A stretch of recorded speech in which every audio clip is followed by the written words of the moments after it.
Welcome to e-learning on Homebase TV. My name is Bright Jemfi. I am your ICT facilitator. Today, our lesson will be information processing cycle. But before we go into today's lesson, let us go through the questions together so you can also know the expected answers that I was looking forward to. The first question we had as assignment was briefly explain data processing. And the answer is data processing is the operations performed on a given data to convert it to useful information in an appropriate form, such as diagrams or tables. I am very sure most of you got it correct. The second question we had was list the stages involved in data processing. And the table you can see on your screen, we have the major stages and we have the general stages. Under the major stages, we have three, and that is data, processing, and information. Under the general stages, we have 5. 1, data collection. 2, data input. 3, processing. 4, output of information. And 5, storage. I am very positive that most of you got it correct, even those of you that could not submit your answers. On that note, today we begin to satisfy the third objective of our lesson so far, which is information processing cycle. So let's go through the objective for today. By the end of this lesson, you will be able to identify the various stages of information processing cycle. Let's begin. We cannot discuss information processing cycle successfully without understanding what information is. What is information? You hear it every day. You play around information every day. You see information everywhere. You hear information. What is information? Information is a data which has been processed, classified, organized, or interpreted within a framework or context so that meaning emerges. So we have some examples of information. We have magazines and so on. Going back to the definition we just looked at, data which has been processed, classified, organized, interpreted. Basically, all that we are saying is, if a data becomes processed, organized, interpreted, classified, that means becomes meaningful, it is called information. There is another definition of information, which I also want you to look at. Information is also a collection of organized data, or data with meaning, simple. So information is a collection of organized data. So data which we've learned earlier on as unorganized, raw materials, unprocessed. Now we say information is a collection of organized data or data with meaning. So simply you can say information is a data with meaning, or information is a collection of organized data. And we can have the newspaper, ID cards, magazines, and so on as examples of information. With that out of the way, now you know what information is. In your house, in your room, there are information everywhere around you. Let's look at some of the examples of information we see around us. We have grade reports. That is when you write exams, end of term exams. Teachers go through the process, which is data processing, which we've looked at already, to bring out grade reports. Newsletters.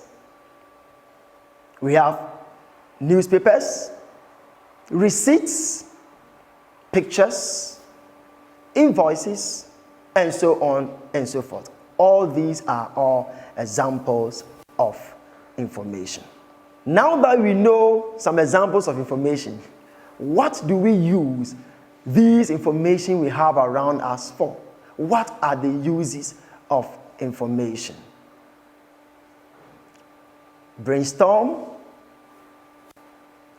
Uses of information. The magazine, what do you use it for? The newsletters, what do you use it for? The ID cards, what are the uses? Uses of information. There are various uses of information.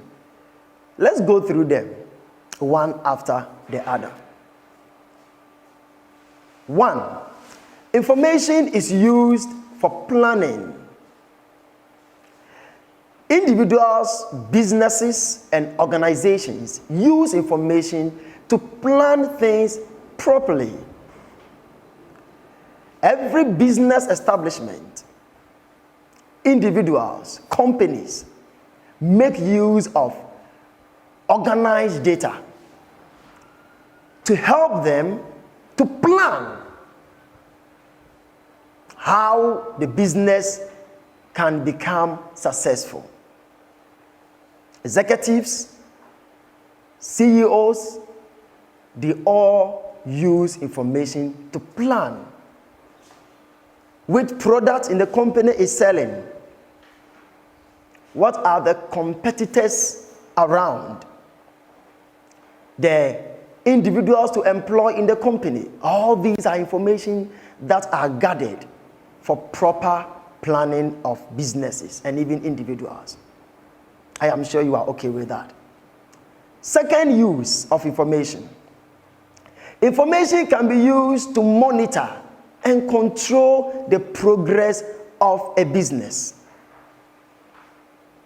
As you can see on your screen, we have an example of an information that a business is using to determine the growth, the progress of that company, where there is a use of bar charts, diagrams, graphs, and so on and so forth, to give graphical representation of how the company is growing. When you go to every establishment, we have what we call documents of the business. And these documents talk about anything that goes into the success of the business. The money that is coming into, what is being used to process, what they are getting in return. All these are used to determine the progress of the business. Have you ever been approached by individuals claiming to come from business establishments, asking of your view or your opinion about the product that you used? Sometimes they will ask you to rate the product that you just used. 1 to 10, how satisfied are you? And then you will rate. This helps the company to know the progress and also to control its growth. Uses 3. The third uses of information. Information serves as record. Information about transactions in a company can be documented and recorded for future use. When you go to companies, they've got what we call accountants. These accountants are people who keep records of financial transactions in the company. They document them, keep them, and as you can see on your screen, we have folders, record keeping, and we have the digital record keeping as database system. All these, whether the traditional folder, document keeping or record keeping, or database management system, all these are for record keeping, and they help the company to keep track of what they've done over the years and where they are. So information is super useful. The fourth uses of information is to measure the level of achievement. And at this point, I will use student report card as an example. At the end of every term, students are made to write exams. When you take part in the examination, the teachers will go through the processing system to bring out the report card at the end of the day. As a student, that report card that you hold in your hand is an example of information. And what is the use? To help you to measure your level of achievement. If you go through your report card and you observe that your performance wasn't so good enough, it helps you, the student, to measure your level and to take decision as to whether you are going to learn more or you are going to be relaxed. It helps you to measure the level of your achievement. Information also is used as basis for decision making, and that is our fifth uses of information. Still using our end of term report. Just as I said earlier on in the uses for students to know your level of achievement, if you get your report card at the end of the term, you are able to understand from the report as to whether you did well or you didn't do well. So you decide, that's the decision making. You decide to sit up, read your books, and to achieve a higher academic record. So you see, information helps you, the student, to decide on your academic work. Now that we are familiar with the uses of information, ask yourself, where do we get information from? Since we know how useful and important information is, where can we get information so we can also benefit from the uses if we are not benefiting from information already? Sources of information. The number one source of information which I want to start with is the internet. The internet has made the world become like a village. That is why we call it global village. The internet is the number one source of information. Whatever you are looking for, e-books, videos, whatever you are looking for, you can get them on the internet. I am very sure most of you are used to YouTube. You go there to search for videos, academic videos, and other relevant information can all be discovered from the internet. So the internet, don't forget, is our number one source of information. That is why I always encourage students to make use of the internet productively. And if you do that, you will get a lot of relevant information. And also, as a form of advice, you should also be careful how you search for things on the internet, because we have the good and then the bad available on the internet. Our second sources of information is magazines. Magazines cannot be taken out when we are talking about or discussing sources of information, because magazines are also very important sources, an important source of information. We get different kinds of information from magazines: medical information, health information, beauty, lifestyle, education, name it. We have different magazines that report on all these various aspects of life. I believe you have some magazines around you. If you don't, from today, start getting interest in magazines because they are very productive as well. Number 3, we all love music. We all listen to music. Strangely, music is not just for dancing. Music is an important source of information. A typical example is different musicians composing songs on coronavirus, COVID-19.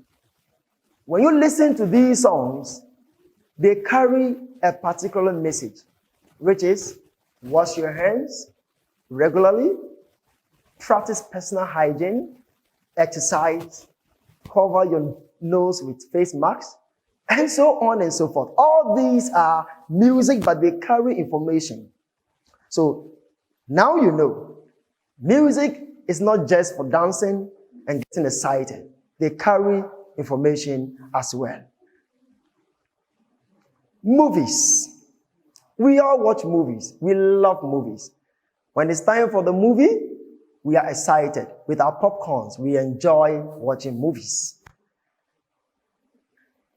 When you begin to understand that movie is not just for excitement, movie is not just for entertainment, but movie is also an important source of information.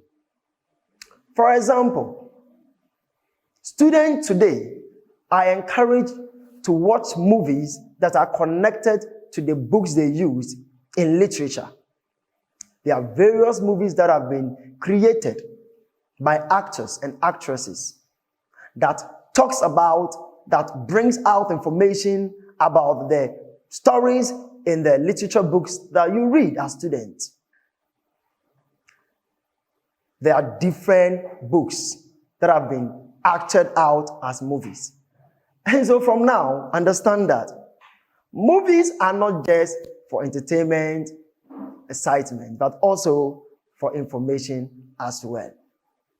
Another typical example is the world is being plagued by a deadly virus, COVID-19. There are tons of movies that have come many, many years ago on virus. Maybe you watched these movies years ago thinking they were just movies, but now you know every lesson in those movies that people were going through, washing their hands, practicing personal hygiene, you realize that we are living in those times now. So movies, once again, is not just for entertainment. It's a source of information. Now we come to almighty television and radio.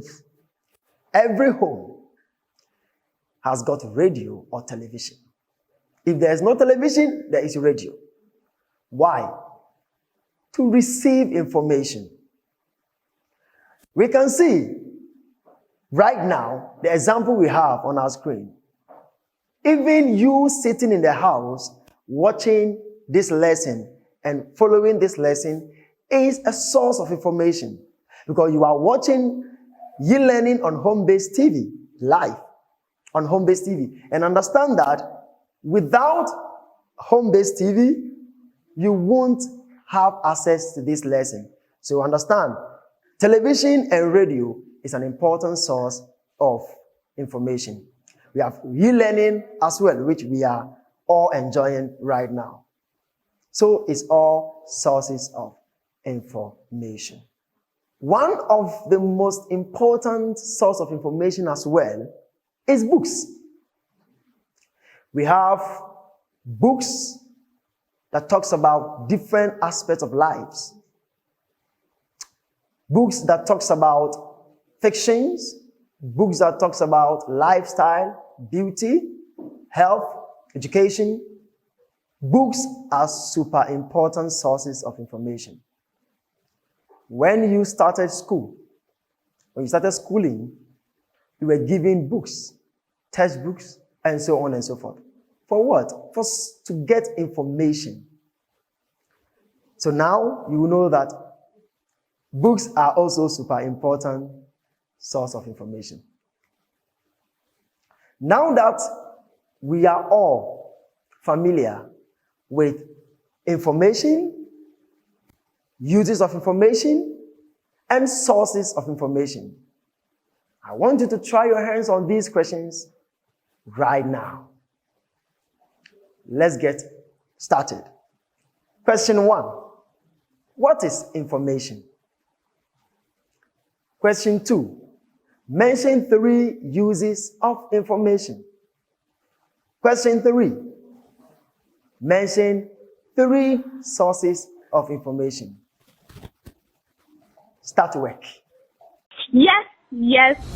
Now we can make productive use of our time while at home. Home-based TV brings to its cherished viewers and all learners an interactive educational program called e-learning. E-learning is a daily telecast of 3 episodes of lesson for pupils at the basic level at home. 10 a.m. to 11 a.m. lower primary classes 1 to 3, 1 p.m. to 2 p.m. upper primary classes 4 to 6, 4 p.m. to 5 p.m. JHS 1 to 3. Tune into Home-based TV every day of the week to watch e-learning on Home-based TV. Answer the questions at the end of the session and forward your answers to the contact on the screen for feedback. E-learning, extended lifelong learning, Home-based TV, total enjoyment. Welcome back. I am very sure you all tried your hands on the questions we were given. Let's go through them one after the other. Question 1, we were asked, what is information? Information is a collection of organized data or data with meaning. Remember, if you use your own words as well, it is also correct. Question 2, mention 3 uses of information. Planning, record keeping, decision making, assessment, evaluation, and so on and so forth. I am sure you got them correct. Well done. The third question we were given is mention 5 sources of information. Books, internet, music, television, radio, movie, magazines, and so on and so forth. I am very positive as well that you got these ones also correct. Well done. Now that we are familiar with what information is, we are now ready to begin information processing cycle. What is information processing cycle? Information processing cycle is the systematic process whereby data is converted into meaningful information. Remember when we were looking at what information is? We said information is the process of converting data to information. So now we are going to look at that process. But remember, it's not just one definition we have. We've got a lot of definitions, and I want to give you 2.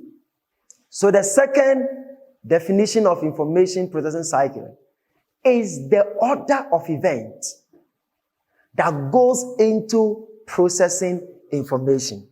The order of events that goes into processing information. So we can see in the illustration we have on the screen, you see the raw data being converted to meaningful, useful information. So our focus here is on the order of events. Remember I said the process what goes into it to bring out information, the order of events. That is what we are looking at. Another simple definition of information processing cycle is the procedure through which information is obtained. The procedure through which information is obtained. Also, the focus is on the procedure through which information is obtained. Now, there is something important I want you to take note. The IPOSC cycle. The IPOSC cycle, the IPOSC cycle, is the basic operation that every computer goes through. Every computer goes through these 5 operations. And that is what we have. The first one is the input, the processing, the output, storage, communication, or distribution. That is how we got the IPOSC cycle.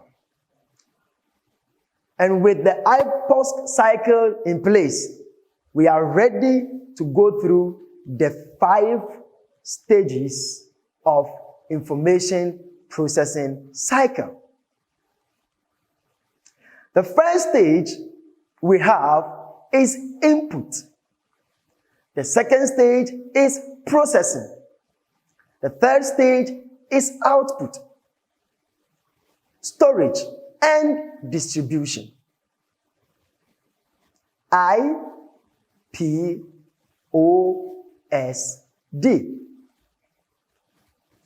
Taking them one after the other. The input stage is the entering data into the computer. This is the stage where raw or human readable data is entered into the computer for processing. When I say human readable data, I'm talking about text, audio, data that can be understood by human beings. And this is where we input that data into the computer system.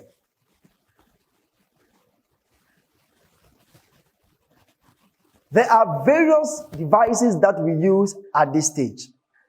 Some of them are the keyboard, the joystick, mouse, scanner, graphic pad, webcam, trackball, digital cameras, microphone, and so on and so forth.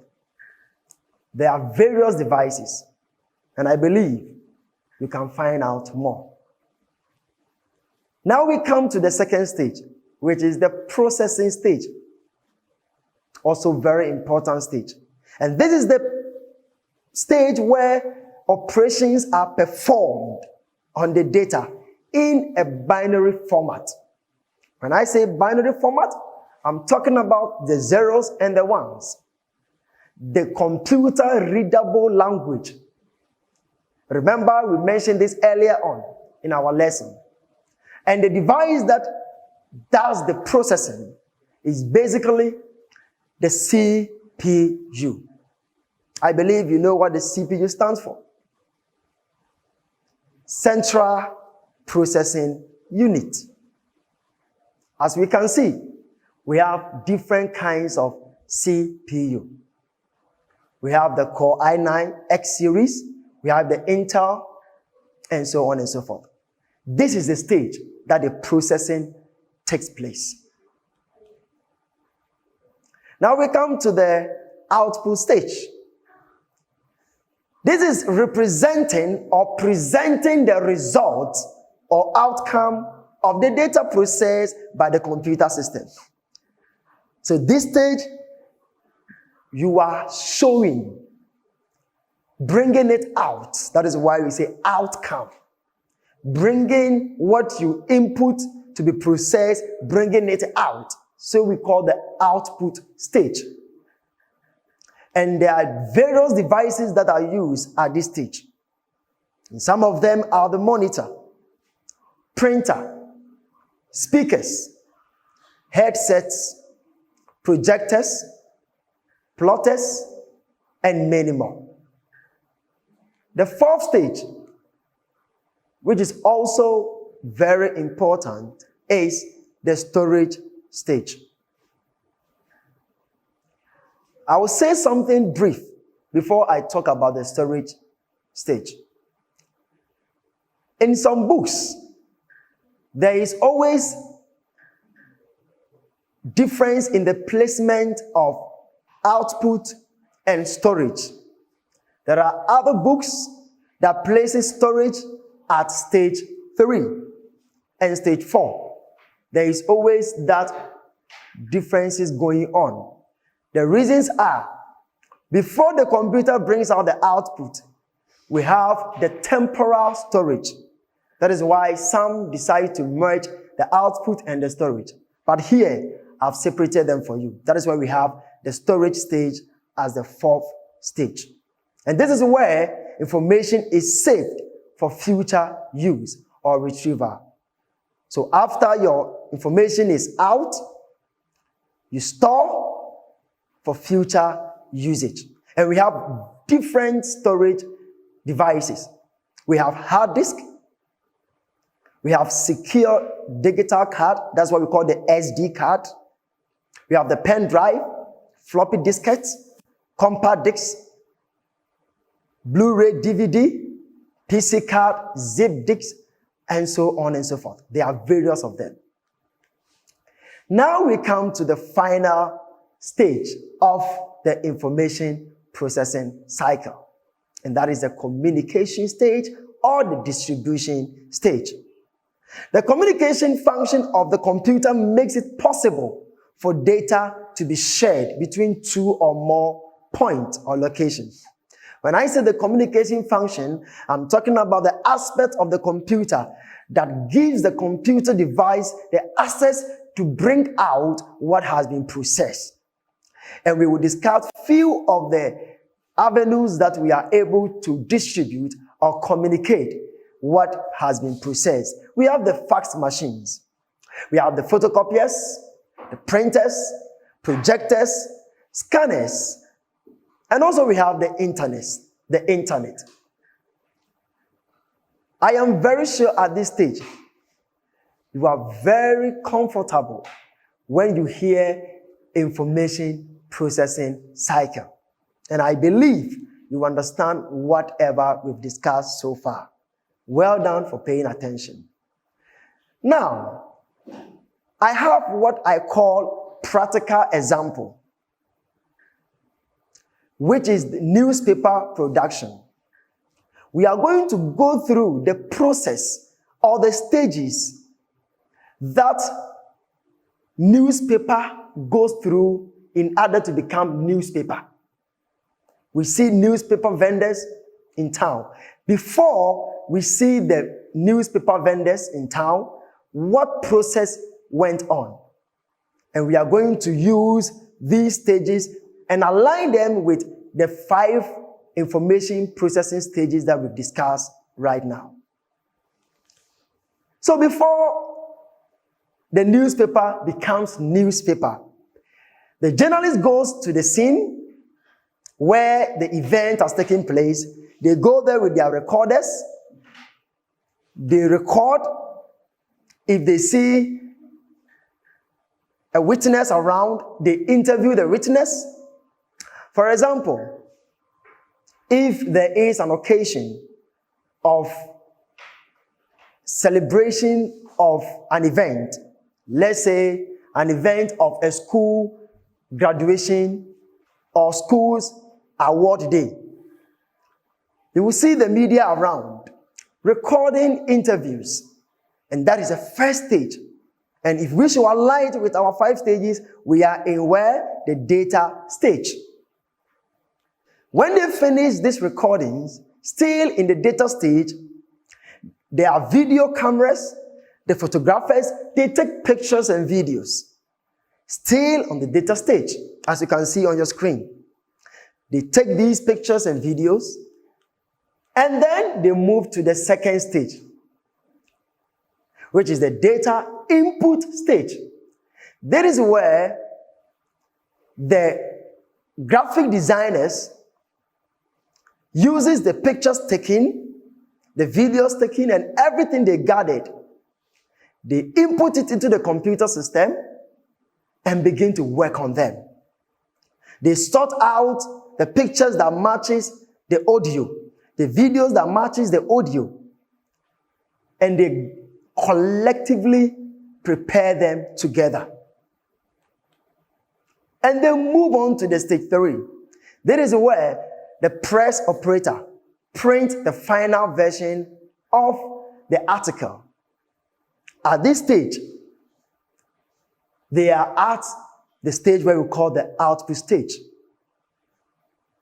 They process the audios and the interviews, and now the press operator is about to print the information that has been gathered out. That is the stage 3. That is stage 3. Now we move to stage 4. After printing, it is stored. Remember, when we were looking at the 5 stages, we looked at the 4th stage as the storage stage. And so after printing, it is stored at the company and copy is left on the computer's storage device. So they store the newspapers, the hard copy of the newspapers in the company, waiting for distributors to come for them. Whilst the soft copies are also stored for digital users.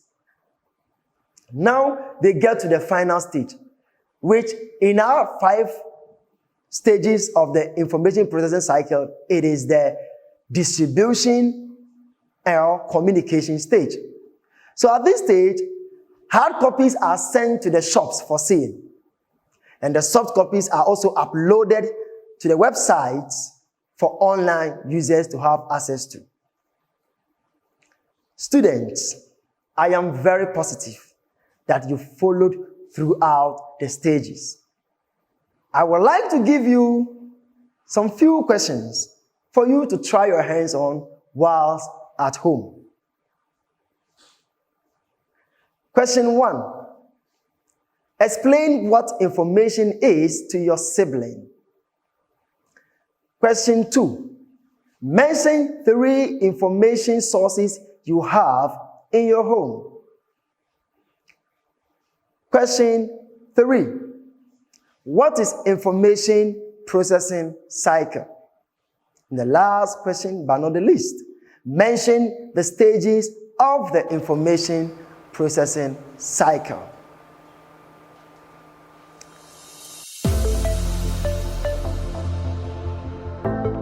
Preview.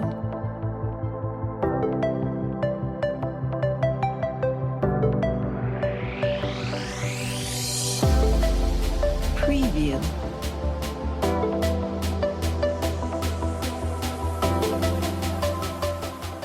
Well, students,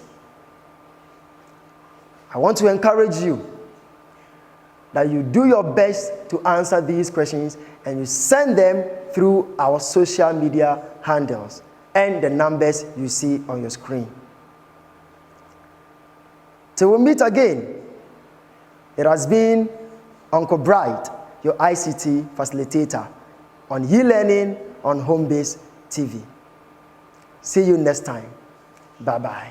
Yes, yes, yes. Now we can make productive use of our time while at home. Homebase TV brings to its cherished viewers and all learners an interactive educational program called e-learning. E-learning is a daily telecast of 3 episodes of lessons for pupils at the basic level at home. 10 a.m. to 11 a.m. lower primary classes 1 to 3, 1 p.m. to 2 p.m. upper primary classes 4 to 6, 4 p.m. to 5 p.m.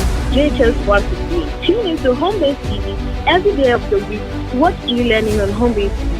Answer the questions at the end of the session and forward your answers to the contact on the screen for feedback. E-learning, extended lifelong learning. Homebase TV, total enjoyment.